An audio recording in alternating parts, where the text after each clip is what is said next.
મારા વાલા પ્રિયો, તમે કેમ છો? સ્વસ્થ છો ને? ઈસુ ખ્રિસ્તના નામમાં તમને શુભેચ્છા પાઠવું છું. પ્રભુ ઈસુ ખ્રિસ્ત એવા પ્રભુ છે જે તમારી કાળજી રાખે છે.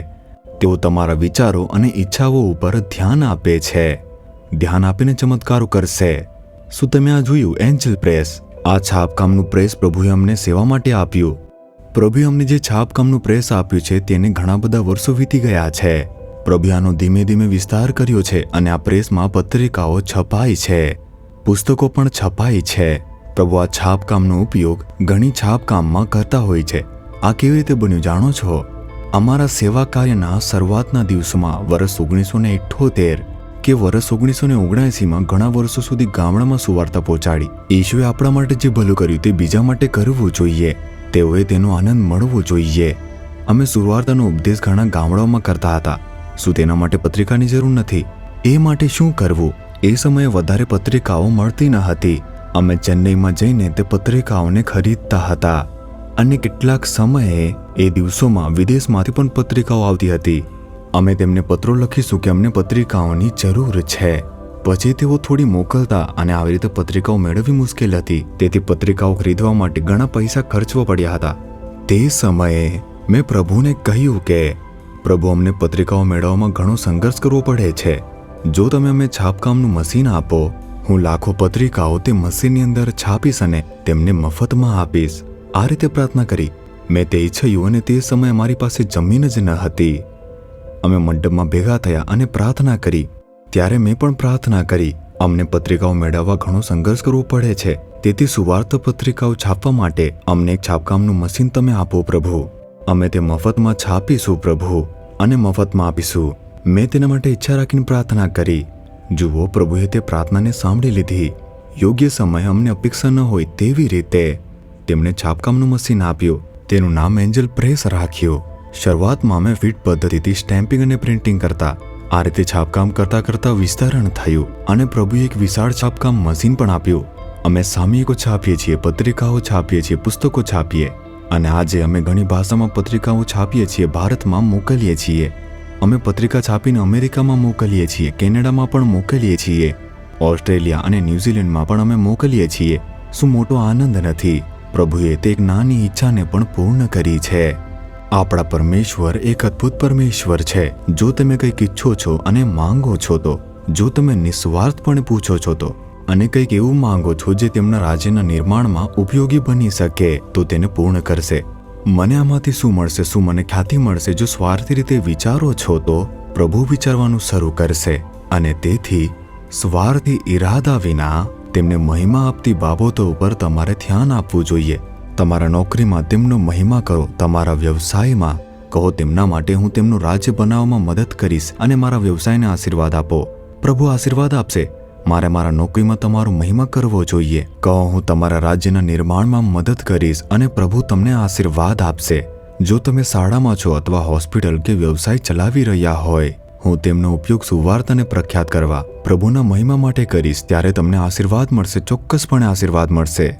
તમારા માટે પૈસા, નામ અને ખ્યાતિ કમાવવા માટે નહીં, ધનવાન બનવાનું તમે બિલકુલ વિચારશો નહીં. કહો કે તમારે મને ઈશુના મહિમા કરવા માટે આશીર્વાદ આપવો જોઈએ. પછી તે તમને આશીર્વાદ મળશે. આ તે છે જે મેં શીખ્યું છે, જાણ્યું છે. તેથી જ પ્રભુ આ સેવાને આશીર્વાદ આપી રહ્યા છે. તેથી તમે આ વાતમાં સાવચેત રહો. સ્વાર્થી ન બનવું જોઈએ. જો હું વિચારું મોહનસિંહ લાજરસને શું ફાયદો થશે, આશીર્વાદ મળશે નહીં. ઈશુને શું ફાયદો થશે, શું પ્રભુનું રાજ્ય બનશે, તમારે એમ વિચારવું જોઈએ. અને આજે અમે લાખો પત્રિકાઓને અમારા પ્રિન્ટિંગ પ્રેસ દ્વારા દર મહિને છાપીએ છીએ અને તેને મફતમાં આપીએ છીએ. તેના માટે પ્રભુએ અમને સક્ષમ બનાવ્યા છે. શું જાણો છો કેટલો આનંદ છે? અમે લોકો તેના પર લાખો ખર્ચ કરીએ છીએ અને સુવાર્તા પ્રચાર કરવા માટે પ્રભુએ અમને આશીર્વાદ આપી રહ્યા છે. એટલા માટે અમે ખર્ચ કરી રહ્યા છીએ. તેથી દરેક ચર્ચના લોકો અમારી પાસેથી મફતમાં તે લઈ રહ્યા છીએ. હિન્દીમાં, તેલુગુમાં, કન્નડમાં, ગુજરાતી ભાષા, પંજાબી ભાષા, દરેક ભાષામાં. મારા માટે તે ખૂબ આનંદની વાત છે. મેં તે દિવસની ઈચ્છા રાખી અને આજે તે પૂર્ણ થયું છે. સારી વસ્તુઓની ઈચ્છા રાખો, સ્વાર્થી ઈચ્છાઓ ન કરો. જો તમે ઈશુની ઈચ્છા રાખો છો તો ચમત્કારો થશે. ઠીક છે. પ્રભુ આજે તમને શું કહેવા માંગે છે? તમને શું લાગે છે? ગીત શાસ્ત્ર 27 તેના 10મા વચનમાં જુઓ. પ્રભુનો ભક્ત દાઉદ કહે છે કે મારા પિતાએ તથા મારી માએ મને તજી દીધો છે, પણ યહોવા મને સંભાળશે. તમારા જીવનમાં શું માતા તમને ભૂલી ગઈ? શું પિતાએ તમને છોડી દીધો? મારા સગાઓ મને ધિક્કારે છે. શું તમે આમ વિચારી રહ્યા છો? તેઓએ મને છોડી દીધું છે એમ વિચારો છો? પ્રભુ તમને પ્રેમ કરે છે. ઈશુ તમને પ્રેમ કરે છે. માતા પિતા છોડી દે તો શું વાંધો છે? હું તમારા માટે છું દીકરા દીકરી. હું તમારા પિતા બનીશ, તમારી માતા બનીશ, તમારો ભાઈ બનીશ, હું તારો સારો મિત્ર બનીશ, એમ પ્રભુ કહે છે. તે બધા માટે બધું જ બનશે. તેને તમે પોતાનો બનાવો. જો એક યુવાન છોકરીએ તેની યુવાનીમાં ઈસુને સ્વીકાર્યા, કારણ કે તેણે ઈસુને સ્વીકાર્યાને બચી ગઈ. તેનો પરિવાર તે ખૂબ જ ભક્તિવાન હતો. તેઓ ઘણા દેવોની પૂજા કરતા હતા. તેથી તેઓ ખૂબ જ ક્રોધિત થઈ ગયા. તું બીજા ધર્મમાં ગઈ છે, હું કોઈ ધર્મ ગઈ નથી. મેં સાચા પ્રભુ વિશે શીખ્યું છું અને શાંતિપ્રિય છું. ના, શક્ય નથી. આપણા સંબંધીઓ છે, સમાજમાં શરમ અનુભવીશું. તું ચાલી જા, તું ઘરમાં રહી શકતી નથી. અને તેને ભગાડી દીધું. ધાર્મિક ઉત્સાહના કારણે એક યુવાન છોકરીના માતા પિતાએ આવું કર્યું. તેઓએ લોકોમાં, પોતાના સમાજમાં ગૌરવ વિશે વિચાર્યું. આપણી બાળકી પ્રભુના આશીર્વાદનો અનુભવ કરી રહી છે. તેઓએ તેવું વિચાર્યું નહીં. તે છોકરી અનાથ જેવી ઊભી હતી. તે નોકરી કરતી હતી અને પ્રાર્થનામાં પોતાનું જીવન ચલાવતી હતી. પરમેશ્વરે આ છોકરીને આશીર્વાદ આપ્યા અને તેને એક સારું જીવન આપ્યું, ઉન્નતિ કરી. તેના માતા પિતા ખાવા માટે પણ સંઘર્ષ કરતા હતા. છોકરીએ તેમને મદદ કરી અને હવે તેઓ આ છોકરી સાથે ફરીથી જોડાયા અને છોકરીએ તેમને મદદ કરી. શું સમાજે તેમને મદદ કરી? તમે ધર્મ બદલ્યા છે અને તેથી બધા અમને ઠપકો આપશે. શું તેઓએ તેમને મદદ કરી? સમાજ માટે ન જીવો, પોતાના માટે જીવન જીવો. જેમણે તમારા માટે પોતાનું જીવન આપ્યું એવા એક અદ્ભુત પ્રભુ છે. જો સમાજ તમને અવગણે, જો તમારો પરિવાર તમને છોડી દે, ચમત્કારિક પ્રભુ સંભાળ રાખશે. હું જાણું છું કે આજે માતા પિતા તે છોકરી પર નિર્ભર થઈ ગયા છે. તેઓ તે છોકરીને કારણે આશીર્વાદ પામ્યા છે. હવે તેઓ ખુશ છે. કહે છે, પ્રભુએ સારી રીતે પકડી રાખ્યો. અમે લોકોએ ભૂલ કરી છે અને હવે તેઓ તેમની પુત્રી સાથે ઈસુમાં વિશ્વાસ કરે છે. આ સત્ય છે. મેં આવા ઘણા લોકોને મારા જીવનમાં જોયા છે. તમારા જીવનમાં પણ તમે કહી શકો છો, તેઓ મને છોડી દીધો, તેઓ મને ભૂલી ગયા છે. ચિંતા ન કરો. ઈશુ કહે છે, હું તમારી સાથે છું. મારા હાથમાં તમારો હાથ આપો, માર્ગદર્શન આપીશ. આમ પ્રભુ કહે છે કે ડરશો નહીં.